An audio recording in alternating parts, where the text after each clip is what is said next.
Em 2024, aconteceu na Alemanha a Eurocopa, e entre jogaços e craques como Harry Kane, Lamine Yamal e Mbappé, uma manchete me chamou a atenção.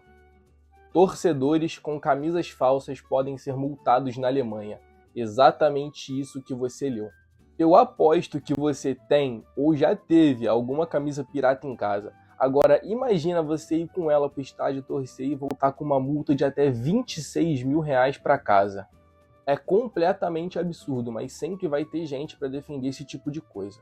Então, nesse vídeo eu quero tentar te explicar o porquê disso e explicar se a pirataria realmente afeta o seu clube. Bem, eu sou o Kaique, faço vídeos de futebol no YouTube há pouco mais de 2 anos, e se você está interessado nesse tema que eu vou discorrer aqui hoje, curte, se inscreve e vamos que vamos! No Brasil e em vários outros países do mundo, o futebol é a principal paixão nacional. É o que une e o que separa as pessoas. E claro, junto desse amor vem a vontade de consumir tudo relacionado ao teu clube de coração, ou qualquer outra camisa de time bonita. E além disso, viver e participar da cultura do esporte. Mas nem sempre foi assim. Até meados dos anos 70 era muito difícil ter qualquer coisa relacionada ao teu time do coração. Esse tipo de produto basicamente não existia no mercado.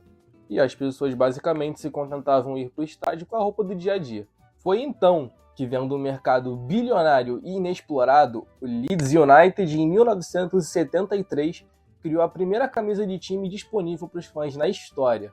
O preço equivalia a algo que hoje seria em torno de $7. E o objetivo era aumentar a conexão entre clube e torcida com algo que pudesse ser visível e que, de certa forma, ajudasse o torcedor a demonstrar o sentimento dele pelo clube. Obviamente, o produto foi um sucesso e eu tenho certeza que você tem pelo menos uma camisa de futebol em casa hoje. O problema veio depois. Em 1994, por exemplo, cerca de 20 anos depois da invenção do Leeds United, as camisas da seleção brasileira para a Copa de 94 já haviam virado artigo de luxo aqui no Brasil, custando cerca de 61% do salário mínimo da época, que era em torno de R$65. E em um país apaixonado por futebol em que as pessoas querem fazer parte disso tudo, a solução não podia ser outra. E assim, a pirataria de camisas de futebol começou a ganhar força por aqui e em outros países do mundo. Marcas como a Delerba começaram a vender camisas de clubes europeus de forma tão normalizada que as pessoas realmente achavam que aquela fornecedora era a fornecedora oficial desses times. E assim começou o processo de normalização da pirataria no Brasil. Hoje, o Brasil é o 5º país no mundo que mais consome pirataria e a tendência é subir até o pódio. Para a maioria dos brasileiros, a pirataria é um crime sem vítima. As pessoas não têm dó de empresas bilionárias que vendem produtos caros e inacessíveis, mas que ao mesmo tempo todo mundo quer consumir. E se você é do time que vai comentar aqui, mas a pirataria tá lesando o teu time do coração. Calma, vida, tá de boa. Eu vou tentar te explicar o porquê desses números não fazerem nenhum sentido. As empresas calculam o prejuízo como se cada produto pirata que fosse vendido fosse uma venda de um produto original que deixa de acontecer. O que a gente sabe que não é verdade. Ou você acha que quem comprou uma camisa de R$60 teria condições para poder comprar uma de 350 ou 400? Lógico que não. Eles criaram uma cultura de consumo na qual eles empurram mais de 10 camisas novas para todos os times todo ano e depois eles surtam quando veem as pessoas criando alternativas para consumir tudo aquilo que o capitalismo tornou em sonho de consumo. Se comprar algo mais barato e com basicamente a mesma qualidade for lesar um clube milionário e cheio de gente corrupta, comprar uma camisa oficial a R$350 é lesar a si mesmo.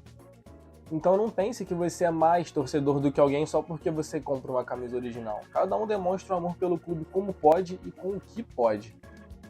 Num país onde a pirataria é moralmente aceita e todo mundo cresceu jogando bomba pet, as camisas tailandesas se tornaram febre do dia para a noite. As vendas começaram em sites como AliExpress ou DHgate e hoje já estão nos mais famosos pontos de vendas do Brasil, como Brás, 25 de Março ou Uruguaiana. Além disso tudo, hoje os vendedores de réplicas não ganham só no preço. Eles também oferecem um catálogo de camisa infinitamente maior do que as lojas oficiais, tendo camisas retrôs e históricas de diversos times ao redor do mundo. Isso, com certeza, ajudou a colocar alguns mantos famosos de volta na moda. Hoje é extremamente comum você abrir redes sociais como o Instagram ou TikTok e ver gente se arrumando usando camisas famosas dos anos 90 ou 2000, e que, obviamente, vieram da China. A tendência ficou tão forte que até a própria Nike tentou relançar camisas antigas, como a do Brasil de 98 e a de Portugal de 2004.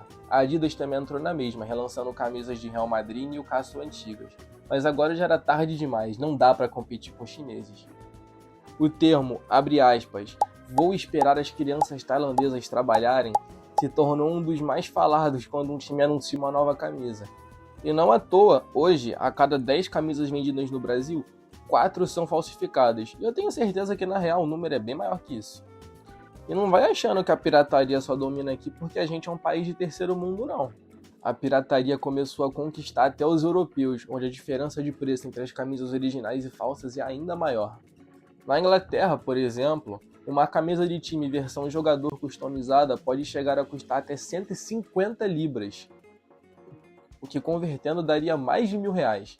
Em compensação, uma camisa idêntica vinda da China custa cerca de 20 libras, cerca de 7 vezes menos o valor. Só para você ter uma ideia, o salário mínimo em Londres paga cerca de 10 libras por hora de trabalho, ou seja, 2 horinhas de trabalho garantem uma camisa tailandesa para um morador britânico. E por conta disso, os clubes ingleses ligaram um alerta. Recentemente, o Sheffield Wednesday anunciou que vai expulsar do seu estádio todos os torcedores que estiverem usando camisas falsas. O que para mim é completamente absurdo, já que eles estão repassando a culpa de um problema que eles e as fornecedoras criaram e terceirizando essa culpa para o torcedor, que o único crime que ele cometeu foi querer pagar mais barato em algo. Não dá para punir uma pessoa porque ela pensa nela antes de pensar no clube. Porque se a gente for pensar numa solução para isso, tem dois lados.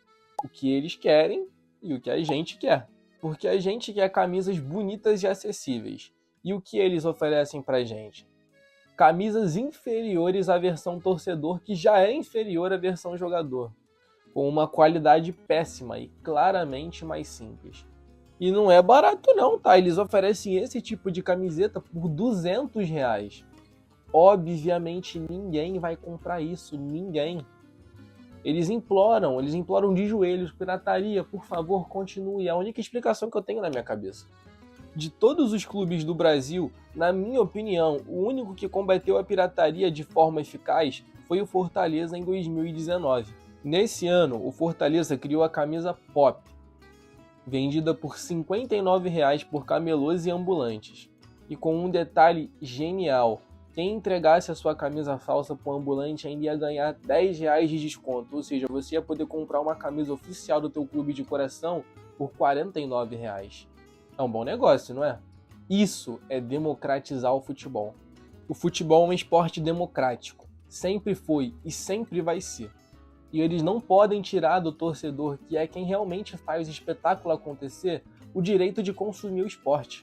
Não vai ser apreendendo camisas e tirando o sustento de trabalhador honesto que vem desse tipo de produto que vocês vão acabar com o problema.